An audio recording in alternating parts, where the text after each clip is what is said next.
अस्सलाम वालेकुम जी। आज की वीडियो में हम बात करेंगे कि ट्रांजिट वीज़ा क्या होता है और क्या आपको दुबई और अबू धाबी वगैरह के लिए ट्रांजिट वीज़ा चाहिए होता है या नहीं। इस वीडियो में हम स्पेसिफिकली पाकिस्तान की बात करेंगे। अगर हम पाकिस्तान से बाहर किसी भी मुल्क जा रहे हैं और हमारा बीच में ले ओवर आ रहा है दुबई में, अबू धाबी में, शारजा में, तो क्या हमें ट्रांजिट वीज़ा की ज़रूरत होती है और कैसे हमने उस वीज़ा को हासिल करना है, उसकी क्या रिक्वायरमेंट्स वगैरह होती हैं। तो ये सारी डिस्कशन आज हम इस वीडियो में करेंगे। तो जनाब, जब आप पाकिस्तान से बाहर किसी कंट्री में जाते हैं और अगर आपकी फ़्लाइट लंबी हो या उस कंट्री को डायरेक्ट फ़्लाइट ना जाती हो तो आपको एक इनडायरेक्ट फ़्लाइट लेनी पड़ती है। इस इनडायरेक्ट फ़्लाइट के नतीजे में आपको किसी और कंट्री के एयरपोर्ट पर उतरना पड़ता है और वहाँ से आपका जहाज़ तब्दील होता है, तो फिर आप दूसरे जहाज़ में बैठकर आप जाते हैं।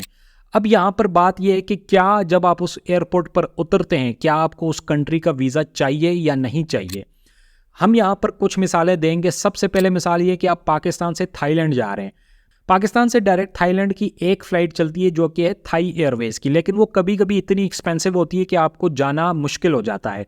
तो जो सस्ती फ़्लाइट्स होती हैं वो इनडायरेक्ट फ़्लाइट्स होती हैं, यानी कि आप यहाँ से किसी और मुल्क जाते हैं, लेट से आप श्रीलंका जाते हैं, वहाँ से एक दूसरी फ़्लाइट जो है वो आपको थाईलैंड लेके जाती है। इसी तरह जो आज की वीडियो में हम बात करेंगे वो है दुबई का ट्रांजिट वीज़ा की बात करेंगे। तो फर्ज करें आप पाकिस्तान से थाईलैंड जा रहे हो इतिहाद एयरवेज पर और आपका ट्रांजिट आ रहा है अबू धाबी में या दुबई में आ रहा है। तो अब सवाल ये है कि क्या आपको उस जगह का वीज़ा रिक्वायरमेंट होगी या नहीं होगी। तो इसके ऊपर हम बात शुरू करते हैं कि सबसे पहले ये होता है कि अगर आपका स्टे 8 घंटे से कम है तो आपको किसी ट्रांजिट वीज़ा की ज़रूरत नहीं होती। लेकिन अगर आपका ट्रांजिट जो है, यानी कि आपका एक जहाज़ से उतर के दूसरे जहाज़ में बैठने के दरमियान का जो वक़्त है वो 8 घंटे से ज़्यादा है, लेट से 9 घंटे है, 10 घंटे, फिर आपको ट्रांजिट वीज़ा की ज़रूरत पड़ती है। अब दुबई के या अबू धाबी के जो ट्रांजिट वीज़ा हैं वो 2 किस्म के हैं। एक है 48 घंटे के लिए और एक है 96 घंटे के लिए। एक है 48 आवर्स के लिए और एक है 96 आवर्स के लिए। ये 2 अलग अलग वीज़ा होते हैं और ये आप अप्लाई कैसे करते हैं इस पर भी बात करते हैं। सबसे पहले ये बात जान लें कि आप दुबई का या अबू धाबी का कोई भी वीज़ा लेते हैं तो वो सारी स्टेट्स के लिए वैलिड होता है, चाहे वो ट्रांजिट वीज़ा हो या विजिट वीज़ा हो। इसमें इनकी जो 7 स्टेट्स हैं वो पूरी की पूरी आ जाती हैं अबू धाबी में, जिसमें दुबई है, अबू धाबी है, अजमान है, शारजा है, फुजैरा है। तो अगर आपका ट्रांजिट वीज़ा भी है, आप किसी भी स्टेट पे जा रहे हैं, तो सबका प्रोसीजर सेम है और तमाम स्टेट्स के लिए वो वैलिड है। तो सबसे पहले हम बात करते हैं कि 48 आवर का जो वीज़ा है उसके लिए आपकी पासपोर्ट की जो रिक्वायरमेंट है वो कम से कम 3 महीने वैलिड होना चाहिए और जो 96 आवर का वीज़ा है उसके लिए आपका पासपोर्ट 6 मंथ वैलिड होना चाहिए। ये पहली रिक्वायरमेंट है। तो इसके अलावा आपके पास ये है कि ये वीज़ा अप्लाई कैसे कर सकते हैं। आप ये वीज़ा ऑनलाइन भी अप्लाई कर सकते हैं। इसके लिए जो स्पॉन्सर चाहिए होगा वो आपकी एयरलाइन होगी। मोस्ट प्रोबेबली जब आप अबू धाबी या दुबई में ट्रांजिट लेंगे तो आप एमिरेट्स या इतिहाद एयरलाइंस, जो कि अबू धाबी और दुबई की नेशनल एयरलाइंस है, इसी पर ट्रैवल करेंगे। तो आपके लिए बहुत आसान हो जाएगा ट्रांजिट वीज़ा अप्लाई करने के लिए। आपकी एयरलाइन आपके बिहाफ पर ट्रांजिट वीज़ा अप्लाई कर सकती है। कुछ केसेस में ये वीज़ा बिल्कुल फ्री होता है, 48 आवर्स वाला। कुछ केसेस में आपको 50 दरम देने पड़ते हैं। सबसे पहले अगर आपने टिकट बुक कर ली है उसके बाद आपने अपनी एयरलाइन से कांटेक्ट करना है। आप उन्हें अपने लोकल ऑफिस पाकिस्तान वगैरह में आप उन्हें कॉल कर सकते हैं और अपना ट्रांजिट वीज़ा अप्रूव करवा सकते हैं। दूसरा तरीका ये है कि आप उनकी UAE ICP ऐप पर जाकर ये वीज़ा अप्लाई कर सकते हैं। तीसरा तरीका ये है कि आप किसी एजेंट को कह दें, वो आपका वीज़ा अप्लाई कर देगा। चौथा तरीका ये है जो आपको मैं स्क्रीन पे बता रहा हूँ, आपने इस वेबसाइट पर जाना है और यहाँ पर आपने अपना ट्रांजिट वीज़ा अप्लाई कर देना है। आप ये ट्रांजिट वीज़ा एयरलाइन की वेबसाइट से भी अप्लाई कर सकते हैं। तो इसमें आपने सारी डिटेल अपनी देनी है, अपना पासपोर्ट नंबर, तमाम चीज़ें आपने इसमें फिल करनी है। उससे ये होगा कि आपका वीज़ा अप्लाई हो जाएगा।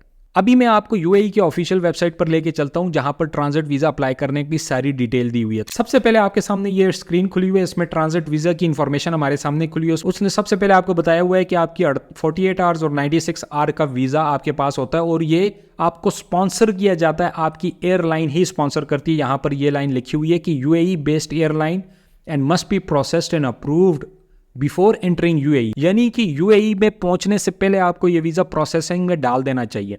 तो नीचे आती है कि अगर आप इतिहाद पर जा रहे हैं या एमिरेट्स पे जा रहे हैं तो दोनों के लिंक्स दिए हुए हैं। यहाँ पर देखें कि इतिहाद का अलग लिंक दिया हुआ है, एमिरेट्स एयरलाइन का अलग लिंक दिया हुआ है। ये इन एयरलाइंस की अपनी वेबसाइट है जहाँ से आप डायरेक्ट वीज़ा अप्लाई कर सकते हैं। उसके बाद आप नीचे आए, आपको यहाँ पर दिया हुआ है कि किन किन लोगों को वीज़ा अप्लाई करने की ज़रूरत है। तो पाकिस्तान के लिए और इंडिया वगैरह के लिए ये वीज़ा सब ने अप्लाई करना है। ये हमारे लिए छूट नहीं है, ये छूट उन लोगों के लिए जिनके पासपोर्ट पर अमेरिका का वीज़ा लगा होता है या कुछ और कंट्रीज है जिनका वीज़ा लगा होता है, या वो बाहर के लोग हों जिनको वीज़ा ऑन अराइवल हो या जिनकी एंट्री अबू धाबी में फ्री हो, तो वो अलग लोग हैं। हम लोगों के लिए जो है ट्रांजिट वीज़ा बहुत ज़्यादा ज़रूरी है। उसके बाद उन्होंने नीचे कहा हुआ है कि who can apply for your transit visa, यानी हमारे वीज़ा के लिए कौन अप्लाई कर सकते हैं। वो कहते हैं कि यूएई के एयरलाइन आपके लिए अप्लाई कर सकती है, आप उन्हें कॉल कर सकते हैं या आप उनकी वेबसाइट के थ्रू कर सकते हैं, वो आपके स्पॉन्सर होंगे, क्योंकि यूएई के वीज़ा के लिए स्पॉन्सर चाहिए होता है।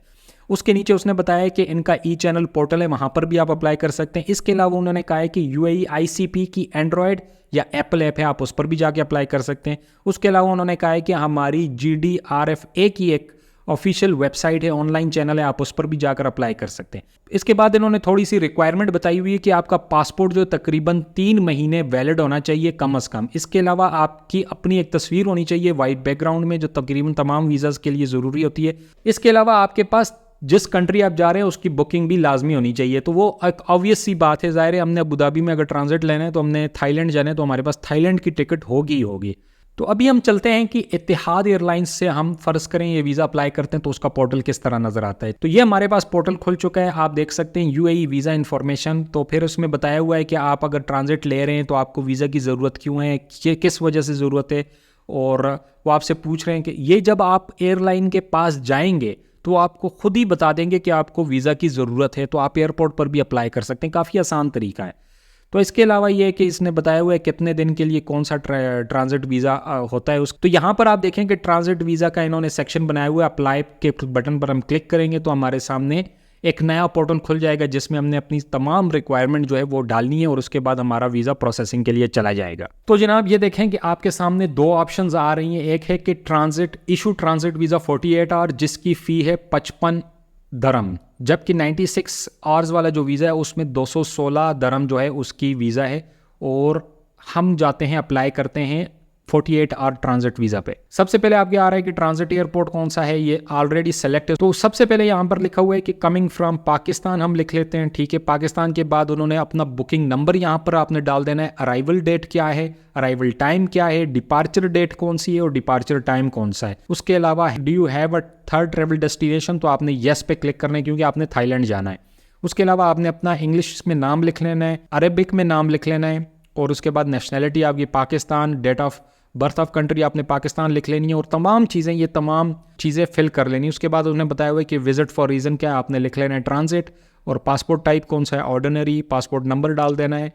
और ये तमाम चीज़ें डालने के बाद उसने फिर क्या है कि आउटसाइड यूएई का जो है एड्रेसेस वगैरह आपने डाल देने हैं। तो यानी रेजिडेंस जिस कंट्री में आपकी पाकिस्तान, उसमें आपने सारी डिटेल डाल देनी है, और इनसाइड अगर दुबई के अंदर, अबू धाबी के अंदर आपका कोई है तो आपने वो डाल देना है, किस सिटी में आपने जाना है वो सारी डिटेल दे देनी है। उसके बाद उन्होंने आपने नेक्स्ट करके पेमेंट करके अप्लाई कर देना है और आपका वीज़ा कुछ ही देर में आपके पास आ जाएगा। तो जनाब उम्मीद है कि आपको समझ आ गई होगी कि अगर आपका स्टे 8 घंटे से ज़्यादा है तो अबू धाबी का या दुबई का ट्रांजिट वीज़ा आपको चाहिए ही चाहिए और आपको अप्लाई कर देना चाहिए। और उम्मीद है कि आपको समझ आ गई होगी कि सारा प्रोसेस कैसे वीज़ा अप्लाई करते हैं और कितने टाइम में ये आ जाता है। अगर वीडियो आपको पसंद आई हो तो लाइक कर दीजिएगा। अगर आपका कोई सवाल हो तो कमेंट ज़रूर कीजिएगा। मिलते हैं अगली वीडियो में, तब तक के लिए अल्लाह हाफिज़।